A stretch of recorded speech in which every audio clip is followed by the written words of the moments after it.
నమస్కారం. అన్యాయానికి గురైన మహిళలు న్యాయం కోసం పోరాడేందుకు అనేక చట్టాలున్నాయని తణుకు 4వ అదనపు జిల్లా జడ్జి డి సత్యవతి స్పష్టం చేశారు. తణుకు కోర్టుకు చెందిన న్యాయ సేవాధికార సంస్థ ఆధ్వర్యంలో అత్తిలి మండల పరిషత్ కార్యాలయంలో శనివారం నిర్వహించిన మహిళా న్యాయ విజ్ఞాన సదస్సులో ఆమె పాల్గొని మాట్లాడారు.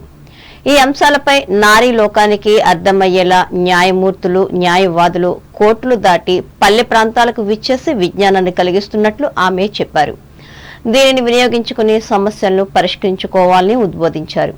అలాగే రిసోర్స్ పర్సన్స్లు కౌరు వెంకటేశ్వర్లు, కోలా దుర్గా భవానీలు గృహహింస, వరకట్న, లైంగిక వేధింపులపై మాట్లాడారు.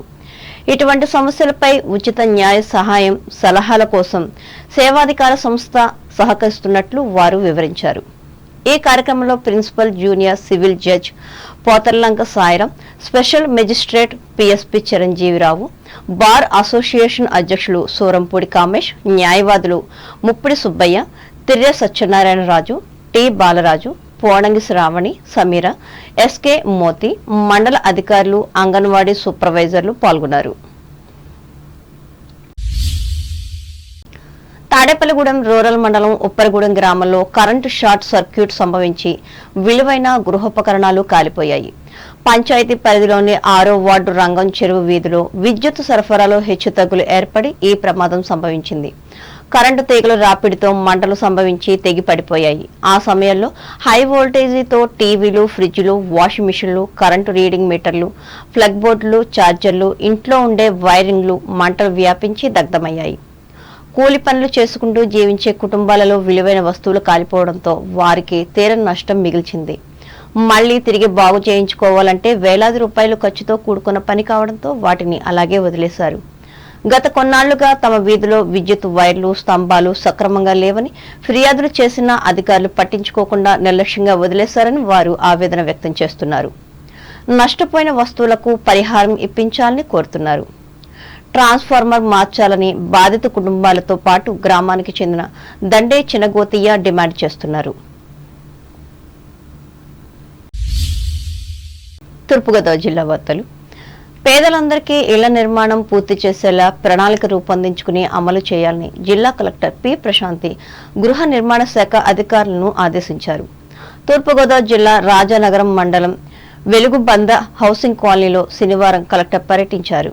ఈ సందర్భంగా ప్రశాంతి మాట్లాడుతూ గృహ లబ్ధిదారులతో సంఘాలు ఒక వాట్సాప్ గ్రూప్ ఏర్పాటు చేసి అవగాహన కల్పించాలని అన్నారు. అలాగే లబ్ధిదారుల నుండి ఆదివారం అర్జీలు స్వీకరించి పరిష్కరించాలని ఆదేశించారు. ఈ పర్యటనలో కలెక్టర్ వెంట housing incharge PD KL Sivajyothi, RWS SE BV Giri తదితరులు పాల్గొన్నారు. ప్రతి పేదవానికి ఇసుక ఉచితంగా అందే విధంగా ప్రభుత్వం రూపొందించిన విధి విధానాలను అధికారులు ఖచ్చితంగా అమలు చేయాలని నిడదవోలు మాజీ ఎమ్మెల్యే తెలుగుదేశం పార్టీ నియోజకవర్గ ఇన్ఛార్జ్ బూరుపల్లి శేషారావు కోరారు. నిడదవోలు నియోజకవర్గ టీడీపీ కార్యాలయంలో శనివారం నిర్వహించిన సమావేశంలో ఆయన పాల్గొని మాట్లాడారు. ఉచిత ఇసుకకు డబ్బు వసూలు చేస్తే కఠిన చర్యలు తప్పవని ఆయన హెచ్చరించారు.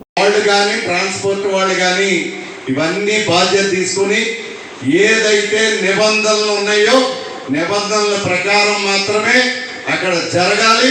ఎట్టి పరిస్థితుల్లోనూ అక్కడ ₹1 అదనంగా వసూలు చేస్తే దాన్ని ఎవరు కూడా ఆమోదించేటటువంటి విధానం లేదు అని దీంట్లో కూడా ప్రధానంగా ఇక్కడ ఈ జిల్లా కలెక్టర్ గారికి కానీ, ఎస్పీ గారికి కానీ, ఇతర ఉన్నతాధికారులకు కానీ మనం చేసేది, మీకు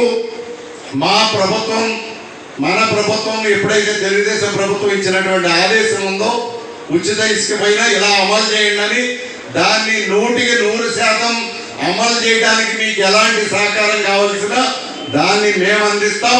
తప్పకుండా ఎక్కడా కూడా పొరపాట్లు జరగకుండా చూడవలసినటువంటి బాధ్యత మీ మీద ఉంది. లేదంటే మాత్రం భవిష్యత్తులో మేమే, మా కార్యకర్తలు, మా నాయకులే వెళ్ళి అక్కడ దాన్ని ఏ రకంగా ఎదుర్కొనేటటువంటి పరిస్థితి వస్తుందని చెప్పి జిల్లాలో ఉన్నటువంటి అధికారులందరికీ కూడా నేను మనవి చేస్తా ఉన్నాను. ఈ సమావేశంలో పార్టీ మండల అధ్యక్షులు వెలగల సూర్యనారాయణ, పట్టణ ప్రధాన కార్యదర్శి తిరుపతి సత్యనారాయణ, ఇరవరం మండల శాఖ అధ్యక్షులు Simhadri Ramakrishna, municipal councillor Karinki Nageswararao, party social media నియోజకవర్గ అధ్యక్షులు అబ్బిశెట్టి సత్యరాజు, సీనియర్ నాయకులు బి రాజేశ్వరరావులు పాల్గొన్నారు. మండల కేంద్రం ముండ్రాజురం గ్రామ శాఖ గ్రంథాలయంలో నిర్వహిస్తున్న 57వ జాతీయ గ్రంథాలయ వారోత్సవాల్లో భాగంగా శనివారం నిర్వహించిన సభలో గ్రంథాలయ ఉద్యమ నేతలు డాక్టర్ ఎస్ఆర్ రంగనాథన్, పాతూరి నాగభూషణం, అయ్యంకి వెంకటరమణయ్యలకు నివాళులర్పించుకుని గౌరవించుకున్నారు. ఈ సందర్భంగా విశ్రాంతి ఆంగ్ల భాష ఉపాధ్యాయులు కోట రామ్ ప్రసాద్ మాట్లాడుతూ గ్రామీణ ప్రాంతాల్లో సైతం విజ్ఞానాన్ని పెంచుతున్న గ్రంథాలయాలను పరీక్షించుకోవాలని హితవు పలిపారు. లైబ్రేరియన్ గుత్తికొండ కృష్ణారావు అధ్యక్షతన జరిగిన ఈ సభలో అభివృద్ధి కమిటీ సభ్యులు Akella Srinivas, retired post master Akella సుబ్రహ్మణ్యంలు పాల్గొన్నారు. అనంతరం స్వచ్ఛతే సేవా కార్యక్రమంలో ముఖ్య ఉద్దేశం విద్యార్థులపై సోషల్ మీడియా ప్రభావం అను అంశాలపై విద్యార్థులకు వ్యాసరచన పోటీలను నిర్వహించారు. అంబేద్కర్ కోనసీమ జిల్లా వార్తలు. ఆత్రేయపురం మండలం వాడపల్లి వెంకటేశ్వర స్వామి ఆలయానికి కార్తీక మాసం 3వ శనివారం కావడంతో భక్తులు పెద్ద సంఖ్యలో వచ్చి స్వామివారిని దర్శించుకున్నారు. 7 శనివారాల వెంకన్న దర్శనం 7 జన్మల పుణ్యఫలం అనే నానుడితో తెలుగు రాష్ట్రాల నుండి వేలాది మంది భక్తులు తరలి రావడంతో ఆలయ పరిసరాలన్నీ గోవింద నామస్మరణలతో ప్రతిధ్వనించాయి. స్వామివారికి సుప్రభాత సేవ, నీరాజనం, మంత్రపుష్పం, పుణ్యవచనం, ప్రత్యేక పూజా కార్యక్రమాలను అర్చకులు వైభవంగా నిర్వహించారు. భక్తుల సౌకర్యార్థం ఆర్టీసీ వివిధ డిపోల నుండి ప్రత్యేక బస్సులు నడిపింది. వచ్చిన భక్తులకు ప్రసాద వితరణ అనంతరం అన్నదానం నిర్వహించారు. భక్తులకు ఎటువంటి ఇబ్బందులు తలెత్తకుండా deputy commissioner Nallam Chakradhar Rao, SI S Ramu సిబ్బంది ఏర్పాట్లు పర్యవేక్షించారు. శనివారం ఒక్కరోజే స్వామివారికి వివిధ సేవల ద్వారా 36,44,449 రూపాయలు వచ్చిందని దేవస్థానం ఈవో తెలిపారు.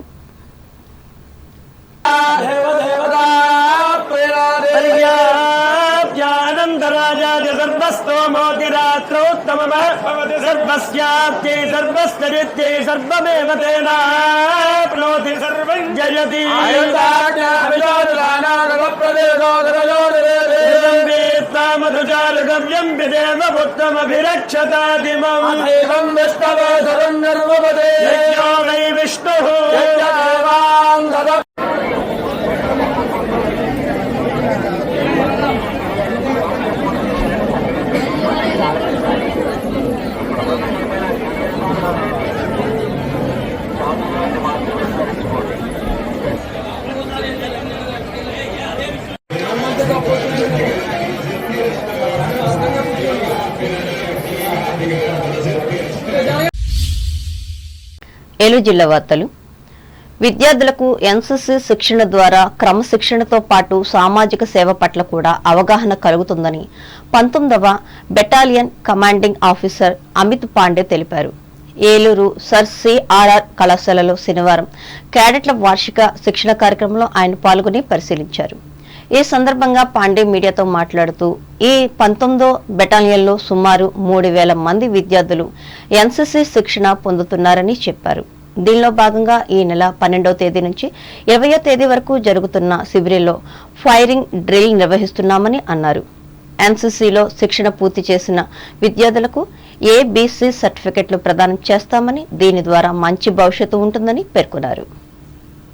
పీజీలో చదివినటువంటి వాళ్ళు గోల్డ్ మెడల్, సిల్వర్ మెడల్ వచ్చిన వాళ్ళందరికీ కూడా ఈ కాన్వకేషన్లో ప్రైజెస్, మెడల్స్ ఇవ్వటం జరిగింది. చాలా సంతోషం. వాళ్ళకి చాలా వరకు ఇప్పుడు ఉన్నటువంటి డిగ్రీస్, మెడల్స్ తీసుకున్న వాళ్ళందరూ ఆల్మోస్ట్ వర్క్ చేస్తున్న వాళ్ళే. మేము అందరినీ పేరు పేరున అడిగాం, మీరు ఏం చేస్తున్నారు? ఫార్మా కంపెనీస్లో అని, కాలేజెస్లో అని, ఒక లెక్చరర్ కానీ ఇలాగా చెప్తా ఉన్నారు. చాలా సంతోషం. అంటే వాళ్ళు ఫైనల్ ఇయర్లో ఉండగానే చాలా వరకు ప్లేస్మెంట్స్ అయ్యి వచ్చినాయి. మిగతా వాళ్ళు కూడా ఏంటంటే మిమ్మల్ని వాళ్ళకి మేము ఇచ్చే సలహా చక్కగా ప్లేస్మెంట్స్ అయ్యి డ్రైవ్కి అటెండ్ అయ్యి చక్కటి కమ్యూనికేషన్ స్కిల్స్తో వాళ్ళు ఫైనల్ ఇయర్లో ఉండగానే జాబ్ తెచ్చుకోవాలి. ఇలాంటి మరి మంచి అకేషన్స్కి హాజరైనందుకు చాలా సంతోషంగా ఉంది. చాలామంది పిల్లలు ఫ్రమ్ వేరియస్ రూరల్ బ్యాక్గ్రౌండ్ అయినప్పటికీ కూడా కష్టపడి చదువుకుని ఉన్నత స్థితిలో ఉండి ఈరోజు అందరూ చాలా వరకు జాబ్ చేస్తున్నారంటే మరి ఈ జిల్లా వాసిగా నాకు చాలా సంతోషంగా ఉంది. వార్తలు ముగించే ముందు ముఖ్యాంశాలు మరోసారి. ఇసుక ర్యాంపుల వద్ద మార్గదర్శకాలను పాటించాలి. భీమవరంలో అధికారులను ఆదేశించిన పశ్చిమ గోదావరి జిల్లా కలెక్టర్ నాగరాణి. యనమదురు డ్రైన్పై నిర్మించిన వంతెనలకు అప్రోచ్ రోడ్లను ఏర్పాటు చేయాలి. అసెంబ్లీలో ప్రభుత్వానికి విజ్ఞప్తి చేసిన భీమవరం ఎమ్మెల్యే పులపర్తి. గ్రంథాలయాల ద్వారా విజ్ఞానాన్ని పెంపొందించుకోవాలి. తణుకు పురుషుల శాఖ గ్రంథాలయంలో విద్యార్థులకు హితవు పలికిన ప్రముఖ వైద్యులు వెంకటరాజు. తాడేపల్లిగూడెం మండలం ఉప్పరగూడెం గ్రామంలో అగ్ని ప్రమాదం, దగ్ధమైన విలువైన గృహోపకరణాలు. పేదలందరికీ ఇళ్లు నిర్మించేలా ప్రణాళిక సిద్ధం చేయాలి. రాజమండ్రిలో అధికారులను ఆదేశించిన తూర్పుగోదావరి జిల్లా కలెక్టర్ ప్రశాంతి. ఇసుకను అందరికీ ఉచితంగా అందించాలి. సంబంధిత అధికారులను నిడదవోలులో ఆదేశించిన మాజీ ఎమ్మెల్యే బూరుగుపల్లి. వాడపల్లి వెంకన్నను పెద్ద సంఖ్యలో దర్శించుకున్న కార్తీక మాసం భక్తులు, ఏర్పాట్లు చేసిన అధికారులు. ఎన్సీసీ శిక్షణ ద్వారా పెరగనున్న సామాజిక స్ఫూర్తి ఏలూరులో ఉద్బోధించిన కమాండింగ్ ఆఫీసర్ అమిత్ పాండే. ఈ వార్తలు ఇంతటితో సమాప్తం. నమస్కారం.